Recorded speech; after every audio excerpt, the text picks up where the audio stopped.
we're going to go ahead and start. Oh, it is recording. Okay, thanks, Anna. And we are going to introduce Amy Reeser. She's from, let me pull up because we have some of her introductions. Miranda, I can take care. I can take it. Okay, yeah, thank you. Perfect. I am so excited for you all to meet Amy Reeser. If you haven't already, Amy is a wealth of knowledge when it comes to accessibility, and she's coming to us from the University of Wyoming, the Wyoming Institute on Disabilities, or for Disabilities, excuse me, WIND. And she is the Senior Program Manager for Community Training and Evaluation there. She, like I mentioned, has had great passion in this area. She's helped us with some other trainings that we've done. If you were with us 2 years ago for AUCD, she was part of our panel there, and truly just is going to be fantastic today. So I'm not going to waste any of my time or breath in this limited time, but turn it over to Amy. Welcome, Amy. Thanks. Yeah, thanks, Amy D. I'm going to share my PowerPoint real quickly. I'm also going to do a fun little share of, before I even get really started, I'm going to ask everybody to just take a moment and allow yourself to scan your environment. So we'll do this for about 30 seconds, but just taking in the textures, the colors, the light, and allow yourself to kind of scan your environment and take in your space, even if you're in it every day for 8 hours a day. And as a presenter, this is something I do at the start of all presentations because it allows my body to connect to my parasympathetic nervous system and get out of stress or anxiety, which allows me to speak a little slower. So a fun little trick, if anyone's ever done that before. It's really great when you're presenting to let yourself be grounded in your space. So let's get started. So today is kind of our kickoff in our next set of the accessibility series, and we're going to talk about presentation accessibility today. Who I am. My name is Amy Reeser. I am a white woman in my 40s with brownish hair that goes to about my collarbones. I'm wearing a white shirt and a black jacket. As Amy D mentioned, I'm a senior program manager for community training and evaluation at the Wyoming Institute for Disabilities. I've been here for about 7 years now. And I started falling in love with accessibility in 2020. And so a little bit about what that means is we do internal retreats, right, about twice a year. And it came up in 2020, accessibility and what were we doing? And at the time, we thought we were really behind. And so we created internally an accessibility committee. There's about 5 of us from different organizations around around WIND. And we dug in, right? And so what happened is kind of each of us gravitated to a tool, and we kind of really focused on building our expertise and understanding the tool while learning the general understanding of accessibility. And so I had a colleague who got really into PDFs and PDF remediation. I had a colleague who got really into Word. I got really into PowerPoint. So when the question was, you saw PowerPoint and got excited, I also got excited. I was like, yes, you're my people. So glad to be here with you. And so the idea is that we're building expertise, right? And so I do know some things about PDF. I do know Word, but PowerPoint is kind of where I love to be. So really excited to talk a little bit more about that. I do want to mention just what we did internally because I think it's helpful. We started to build these mini trainings for our staff. So 15 minutes once a month to just remind our staff about accessibility best practices. This led to developing some presentations for some classes on campus. And then this led to building an accessibility course for our staff when they start. And then this is actually leading now to having built an ADA and accessibility course for our campus. So I like to say that because I don't technically have any credentials in PowerPoint accessibility, but it has been a true passion of mine for many, many years now. And so I'm excited to get to share some of that with you today and a lot of that with you next time. Okay, the driving question I have when I think about presentations and when I think about accessibility is, who are you choosing to exclude from accessing your content? which is a heavy question. And it is the thing I think about every single time. And I'm in a group of people who understand disability, right? We have an understanding of people who have diverse needs and the use of screen readers, or working with people with visual impairments, or working with people with cognitive disability. And sometimes my little kind of takeaway is like, how many of you, and you can put your hand up or you can put it in the chat, have listened to a webinar, a training, or a presentation while driving a car?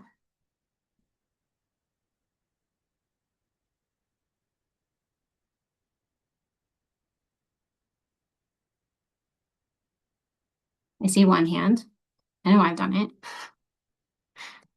Some of you might be doing it right now and can't unmute or put your hand up because you're driving a car. Driving in a car. I see some thumbs up. I see a few more thumbs up. I see some hands. Okay. And so sometimes this is kind of the thing I think about, actually, is like, all right, how many times have I been listening to a presentation in a car while driving, and somebody says something or puts a quote up or has something on the screen, was like, I'll give you a minute. I'm like, I literally can't. So this is sometimes what I think about, how I'm making sure that if someone's driving a car, they're still getting all the information that they need from me.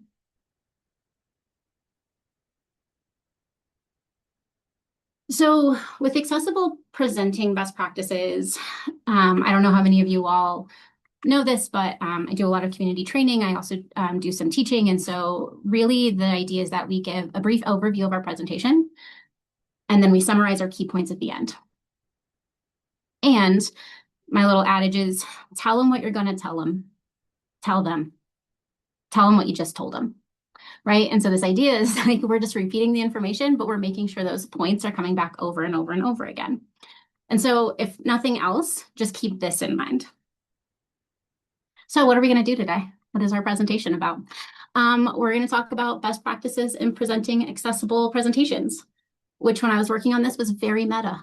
Like, how do I build a presentation about presenting, right? And so I kind of struggled a little bit thinking about that. And then I decided we're going to do some review of accessibility 101 best practices in PowerPoint design. We're going to talk about incorporating best practices in presenting while I'm presenting. And this is all to set us up and prepare us for our next session, which is where we really deep dive into PowerPoint and like utilizing the tools really well. So I created this fun little game for us called Accessible Presenting Blackout Bingo. A way for us to talk about what is it we're going to talk about. So I have put up here some of the core topics that I'm going to be presenting. And throughout, we're going to stop and see what's been covered, whether I've modeled it personally or I've been able to at least touch on it. So do I pause between topics? The bullet point 6x6 rule. If you know what that is, you can put a shout out. Otherwise, I'm excited to show you. The use of sans serif fonts, speaking at a moderate pace, repeating questions before answering them, saying everything on a slide, giving a brief overview of the presentation, summarizing key points at the end, using repeat elements on our slides, giving brief descriptions of visuals, speaking in an organized fashion, short sentences, the use of punctuation to support screen readers, and did I use a different title on every slide? So you can think about these as I'm presenting. You can take a fun screenshot and like X them out on yourself, like on your screen if you would like. But just these are the things we're going to consider over the next 15, 20 minutes together. So I mentioned some of these, but really some of the best practices in presenting is our speaking, right? So part of presenting is that verbal presentation. And a lot of times we tend to think about our presentations only as like our PowerPoints, but the truth is how I modulate my voice, the speed at which I speak. Do I take time to try and connect with the audience? Am I thinking about cognitive overload, right? So what I bring as a presenter is also there, right? And they work together, and we need to think about that. And also because not everyone might be able to hear me, and so they're going to be reading or the captioning, right? Or not everybody might be able to visually see my presentation, and so they're going to depend more on my words. And so we have to kind of think about both of these interchangeably. So as a speaker, we want to speak at a moderate pace. As I said, I am a very quick talker. So that little practice of just scanning a room, feeling my feet on the floor, letting myself drop into an environment helps me to like come back into my body and slow my voice down. When we moderately speak or we speak a little slower, we allow for auditory processing. Again, a lot of us work in the disability field, and so we know that people process information differently. Also, it allows for interpreter and captioner accuracy. I do some work on our ECHO, which is a global program, and we do a lot of international calls. And so we have to think about the interpretation, right? And making sure that we're speaking slow enough for the interpreter. As a presenter, I want to pause between topics. Again, we'll see how I do. You guys can think about this as we move forward, but it's an opportunity to provide the audience a short mental break. All right, that's what we just did. Okay, now I'm like ready for the next thing. It also is a built-in opportunity to allow for questions, right? Let's clarify any questions before we move on to the next topic. What did I not cover yet that you have a burning question about? I think we all do this very, very well, which is we repeat questions when answering them, and especially on Zoom, reading the chat messages, right? But it has happened to me on multiple occasions when I'm not in a disability space or an inclusive space where someone will start answering a question on a presentation and I didn't read the chat, right? I didn't have access to the chat. I couldn't see it. And so I don't actually know what the question was. And so now their response, half the time that they're trying to respond to the question, I'm just trying to figure out what they're responding to. Avoiding excessive use of abbreviations, acronyms, jargon, idioms real hard in our work, right? We live in alphabet soup. And so just making sure, though, the reminder of like who's in your audience. Do they know these acronyms? Are you taking for granted the language that you use every day is a big one. Saying everything on the slide. I don't know about you, but I initially was trained when I was to use PowerPoint that you don't read from a slide. Don't ever read from a slide. That was like the thing that we all were taught.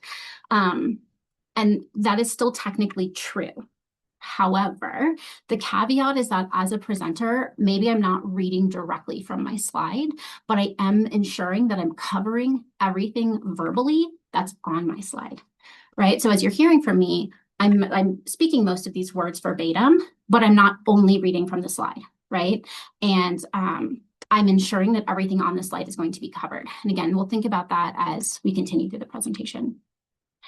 And give a brief description of images or graphics. So I like really clicked into this notion of when I hear people say like, as you can see on my screen. Just eliminated that whole statement from my language. Like I don't use it anymore because it assumes that everyone can see what's on my screen, right? And so just in my language, am I being inclusive there?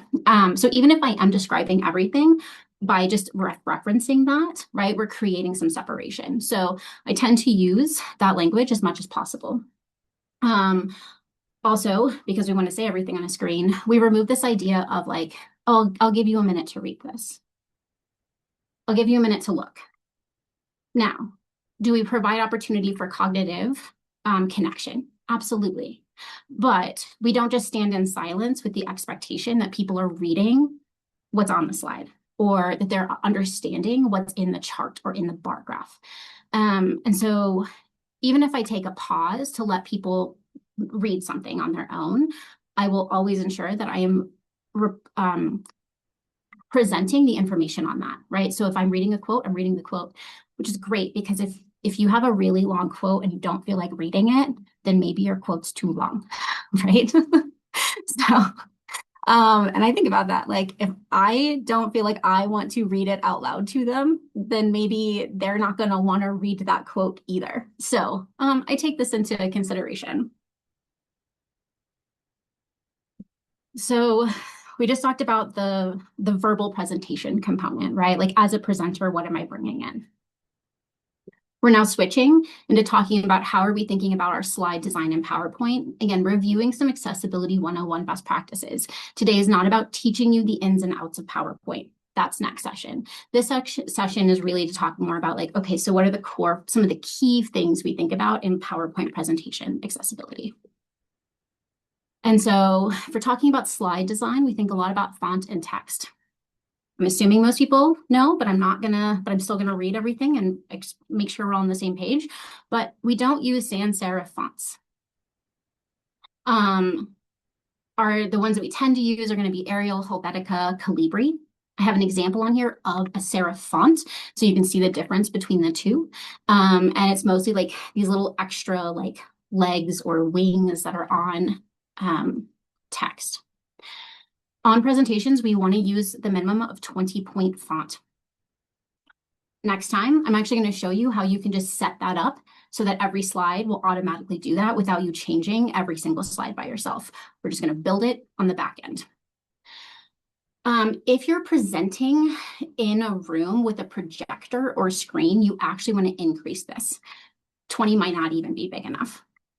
And one tip we have is that if you want to stand 6 feet from your screen and see if you can read the content, right? So that's kind of our little practice. Okay, so Comic Sans is technically a sans serif font, but please don't use it. So I have a cartoon on here. It's a little flow chart that says, should I use Comic Sans? And the flow chart then asks, will your document be viewed by the public? Yes. Please don't use Comic Sans. No. Please don't use Comic Sans. It's again still weird and difficult to read, and it can be hard. So we try to just use our sans serif fonts that are pretty standard, again, to ease the brain and help with cognitive overload. Okay, so I'm giving you like a little teaser of what we're going to do next time when we talk about PowerPoint. You can actually change your font setting to make it so it doesn't auto-correct size or auto change your size to fit your screen. I do this for many of the PowerPoints internally, and when I send them to our director, when I send them to my colleagues, they sometimes will come back and be like, not all my text fits. And I'm like, yeah, I know, because otherwise it's too many words. So you kind of have to stay within these parameters of making sure that you're using the correct font size. So you can actually go into your settings and make it so that your font doesn't auto-correct on every slide. So it doesn't auto-size based on what's on your screen, which in many ways is going to force you to be succinct, to cut down the amount of words that you use, because you're going to make yourself do it. So the instructions, you all will get this PowerPoint at the end, but you're going to go to File in PowerPoint and go to Options. It's on the very bottom left-hand side. There's a button called Proofing. You'll click that, and then you'll actually get to go to autocorrect options, and you're going to unselect auto fit title and body to the placeholder. So again, this will make it so that your font always stays at 20-point or larger. Okay. Anybody new about this? I'm always curious, like people know that you could have just turned this off. Anybody ever been very frustrated with it because every single one of your slides then looks very different from the other slide? Yeah. What's really great, and I am really passionate about this, is when we know how to use our tools well, it decreases our frustration, it saves us time, and it supports accessibility, right? It's like this trifecta. So you knew there was a way to fix it and you couldn't find it. Here you go, you have it now. People did not know about this. Yeah, and I saw some heads when I asked, like, were you frustrated when you deal with this? Yes, especially when someone gives you, I don't know, like a 20 or 30 slide PowerPoint and you're trying to fix that. Whew. Okay. Let's talk about bullet points on slides. Again, we're still talking about slide design. So there's this notion of the 6x6 rule, which is you want 6 words per line or less and 6 lines per slide or less. So we want to stay with 6. This ensures that we have 1 idea per line rather. We have 1 idea per line. It's succinct. What's very funny is when I first wrote this, I said no more than 6 words per line, which was 7 words. And then I realized I probably needed to make sure that I fit the rule, at least on this slide, if nothing else. And so again, it helps us make sure that we're to the point and that our information is being presented. Another thing, and this was something it took me a while to learn, but use the circles and only the circles in your PowerPoint for bullets. Not all screen readers can actually read the other like fancier bullet point options. So on here, I actually have like, please don't use the triangle. Please don't use the square. Please don't use the arrow. I know they look a little maybe nicer or fancier, but not all screen readers can use them. But all screen readers can use the bullet. So use your circle bullet. All right, quick moment. Which of the following are considered sans serif fonts? You can put it in chat. If you can't remember, I have a little comic on here, and one of them is an A that's pointing down at the feet of the A that has a long line on it. Again, serifs are these small decorative lines or strokes that are attached to letters. And it says, check out my sweet serifs.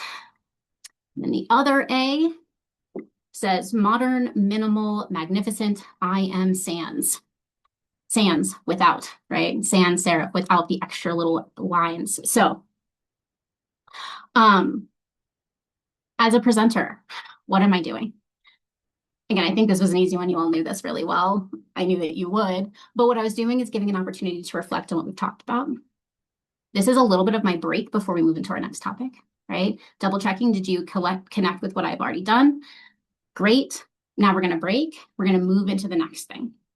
And it's an opportunity to reflect, right? If you didn't know the answer to this, I could give the opportunity here for people to ask questions. So where are we at in our bingo game? We've gotten about halfway through our board. Where we're going, or by the end, hopefully, I've kept with a moderate pace, repeating questions. We haven't had those yet. I think you're seeing that I'm saying everything on the slide, but we can't block that off until we get to the very end. Speaking in an organized fashion, using punctuation and different titles for every slide. So these are the things we're going to keep focusing on over the next portion of our presentation. So now we're going to continue in, but we're thinking more about visuals in our slide design. So what we want to say yes to. We want to use repeating elements and make sure they're in the same spot on every slide. So you'll notice at the bottom, I always have the AUCD logo. I have my organization's logo. And in the top right-hand corner, I have the page numbers. I see a lot of people forget to put page numbers on PowerPoints, but I think they're really helpful, especially when people print them. Or when you're talking to someone about something, you can say like, oh yeah, it's slide 14, slide 12. You all can't see this on this end, but I just want you to know these images, these logos that I have on the bottom, I did not copy and paste these on every single slide. So if you have done that, and that's how you build your PowerPoints, is you put your logo and you copy and paste it on every single slide from beginning to end. I'm going to let you know there's a better way. It's called Slide Master. I'm going to teach you about that next time.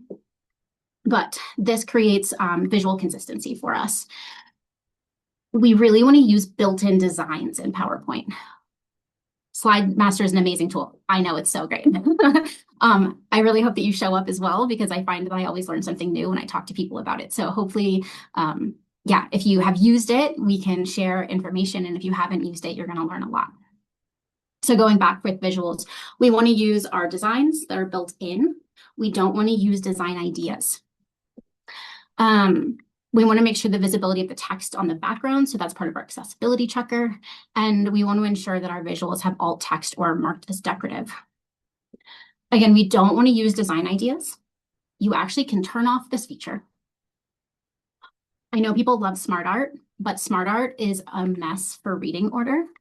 It's a mess for accessibility and screen readers. So if you're going to use smart art, you have to save it as an image and then alt text the full image. And just think about how much information you're trying to convey in using smart art and decide if that's something you're going to be able to succinctly put into an alt text. I tend to just build mine from scratch.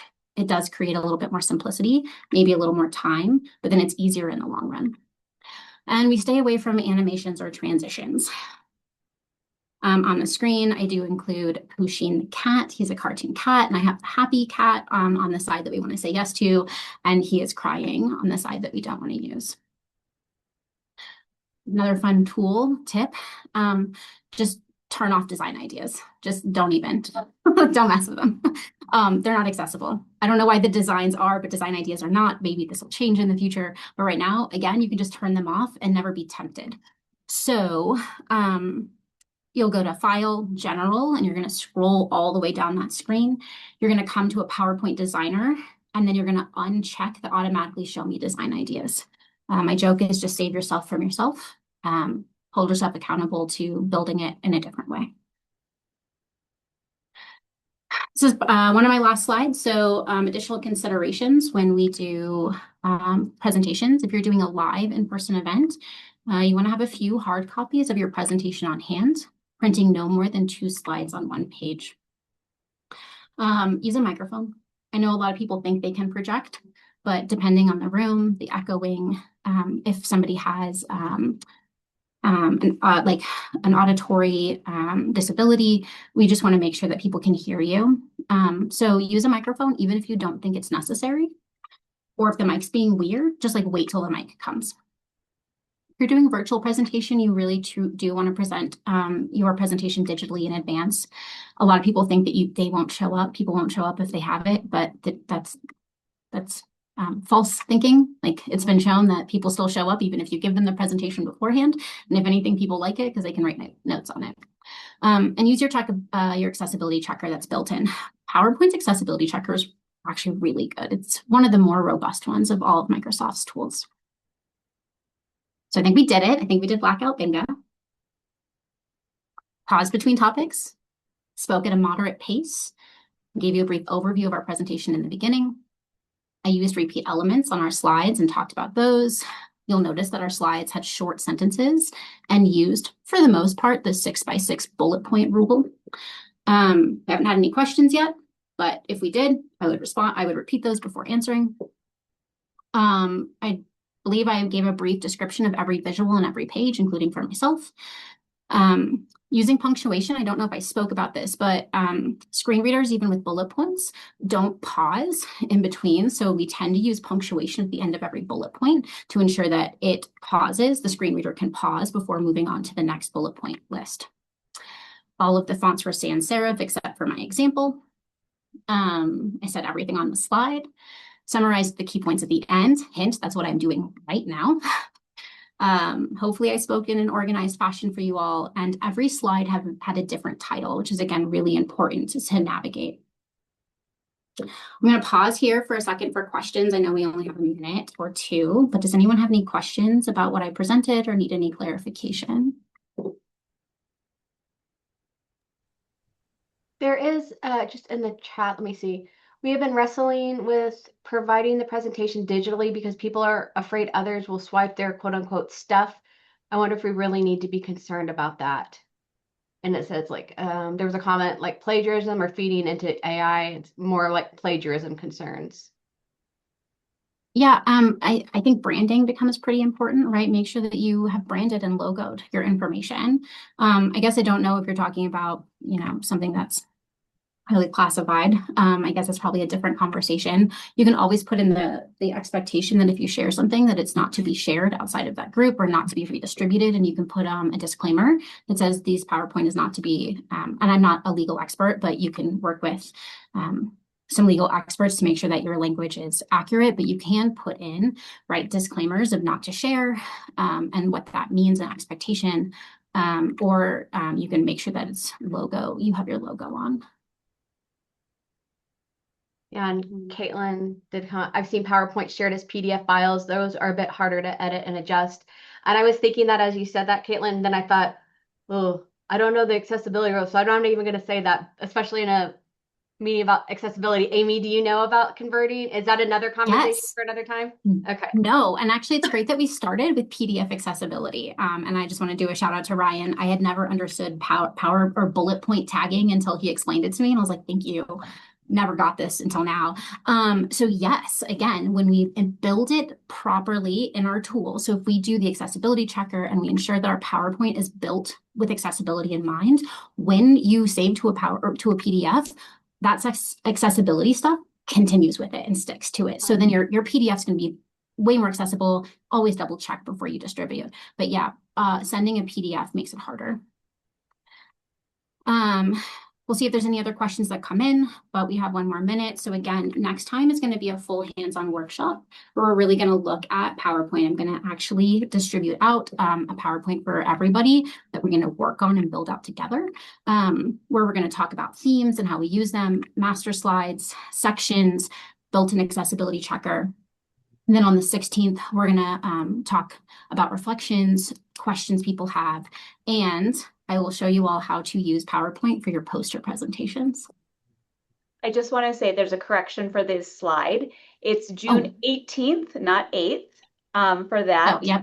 Yep. And yeah, I put June in there twice. Yep. And then Thursday, July 16th. So I did put those in the chat with the dates and that, but it said June and June, but June 8th, it was June 18th. So yeah, so just make sure that we take a look at those. Sorry, Amy. No, thank you. I'm so glad you did that. Obviously, I missed that. That was like the one slide I didn't pay enough attention to.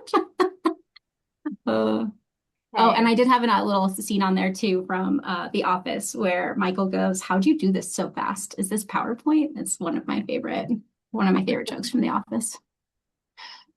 Well, thank you again, Amy. Really, it's so.